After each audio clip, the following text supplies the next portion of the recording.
For me this year, the goal is top six. Honestly, the first call out. That's what I want. So. What's up guys and welcome. You are watching Fazi Fitness. So guys, channel membership is now live. Link is in the description and the first comment. Do check it out.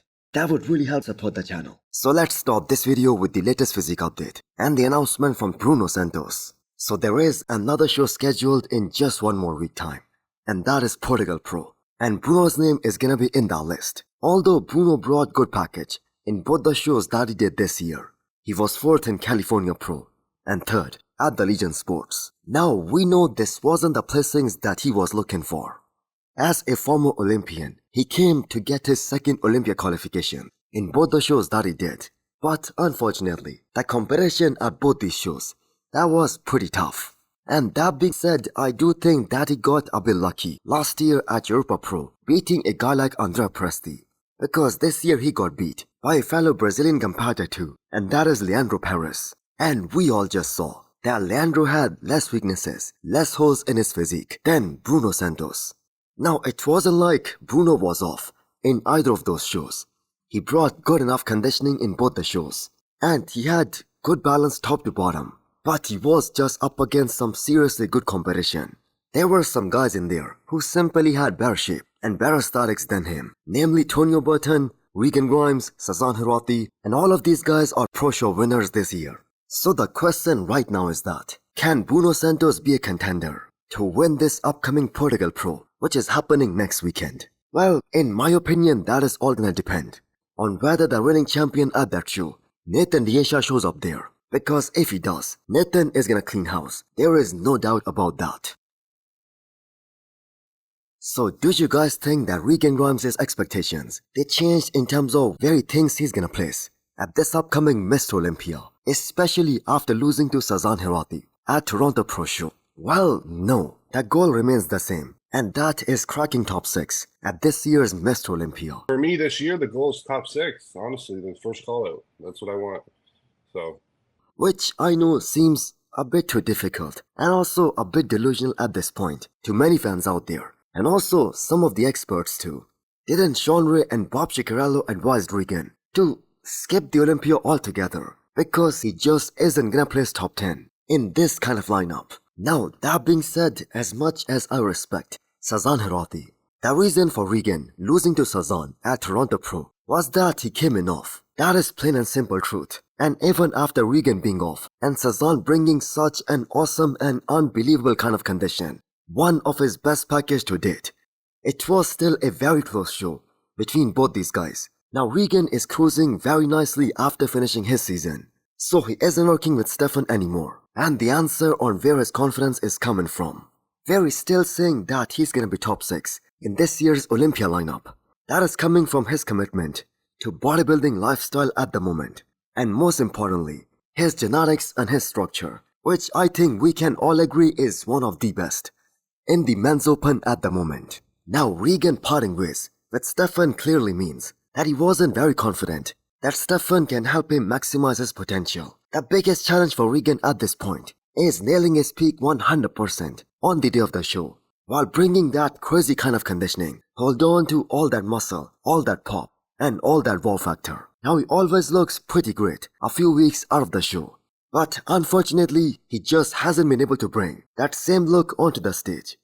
That all pumped up gym look that all of these guys have a few days out of the show. So Regan is among those guys with the most complete backs in the Pro League at the moment. I don't think anyone has those crazy kind of hamstrings as Regan does, apart from maybe Derek. So he's definitely gonna beat some of the top guys in those back shots, especially from the lower half. Well, let me know what you guys think. Is there enough time for Regan Grimes to make some noticeable improvements before this year's Mr. Olympia, especially improvements in his quads and in his chest, where he can challenge someone like Andrew Jack or maybe Martin Fitzwater?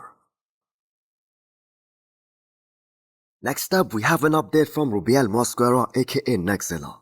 The last one before he steps on the stage, and that is gonna be at Italy Pro, the show that is happening today. And I do believe that he has a very solid shot at getting his first pro win and also securing his first ever Olympia spot. Now we have to keep in mind, it favors the Olympia promoters that Rubiel wins this show instead of, I'm gonna say, Andrea Presti. Because Rubiel is just in a league of his own in terms of that overall freak factor, being a mass monster, and also a very big attraction for all the fans and the people who just wanna come and see Rubiel on the stage, in person. Because he can draw a lot of crowd, simply because he's 100% a very unique kind of bodybuilder in this day and age, and especially in this kind of lineup. Now, there is no way he can match Andrea Presti in terms of the overall condition. Well, I don't know, maybe he can, but so far what we have seen from him, that seems very highly unlikely. Now, Presti has to be one of the most consistent guys when it comes to bringing that high level of conditioning every single time he steps on the stage. But we have to keep in mind, Rubiel is gonna absolutely dwarf not just Presti, almost that entire lineup, because of his humongous quads, and especially Presti, because the quads are his biggest weakness. Now, I do not know what kind of protocol Rubiel and his coach they followed from this year's Dubai Pro Show, and especially afterwards, because that old school approach, that would suggest that he has to endure some of those zero carbs days. And if he does that, his conditioning is 100% bound to improve, no matter what. Simply because it's one more week of dieting, and that too very hard dieting. And it is very much expected that Rubiel is gonna show up at this year's Italy Pro Show looking much better than what we saw at Dubai Pro Show. Because the feedback that was pretty clear for him, coming sharper and drier, and he's gonna win shows no matter what. So the good thing is that this year, Rubiel is committing to doing more shows, unlike last year, when he skipped so many shows. And it's a simple fact. The longer he diets, the longer he stays on the plan, the more thin skin he's gonna achieve, the more separation and detail he's gonna bring out. And that is 100% gonna help him win a show, especially a show like Italy Pro. So let me know what you guys think. Does Rubiel have a chance at winning this show and securing his Olympia spot? Next up, we have a 5 weeks out physique update from 2023 Chicago Pro champion Justin Cher, making his comeback after a gap of almost 18 months. So how many of you guys think that this is one of the most beautiful front double biceps in the whole of bodybuilding at the moment? The waistline is simply insane, and if we start from the top, his arms are fabulous. He has such long limbs, and that helps him creating that illusion of having a V-taper. So coming down, amazing biceps, wide lats, long sweeping quads, a super small waistline with that amazing vacuum, a picture perfect front double biceps. And this is definitely gonna give Justin an edge at this upcoming Tampa Pro Show, as he's gonna make a great first impression on the judges. So there is every reason to believe that Justin is gonna bring the condition this time around, as he started this prep very early in the season, and that was to make sure that he holds on to all that muscle, all that mass that he put on in this past very long off season. And by the looks of it, he's pretty much on the target. Now the question in regards to Justin, that is about his back.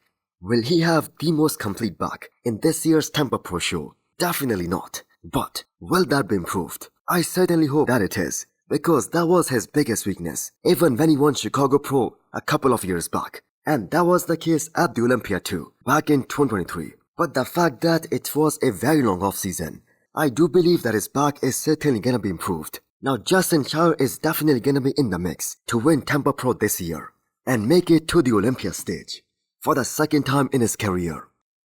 So Roelly posted a very recent physique update, literally shocking the entire bodybuilding world and how freaky he's looking right now. But the most important point is him hinting at a comeback. For the record, Roelly never officially retired, and at his current age, which is 48, there is only one title that he can go for, and that is the Masters Olympia. So the fans will obviously want to see him back on the stage, and they will be very thrilled that he's coming back. But it's also very important to make sure not to set very high expectations, because Roelly is way past his prime, and there is just no way he's gonna be able to touch his all-time best look, which was 2018. And it will be kind of unfair if the fans are expecting that from Roelly.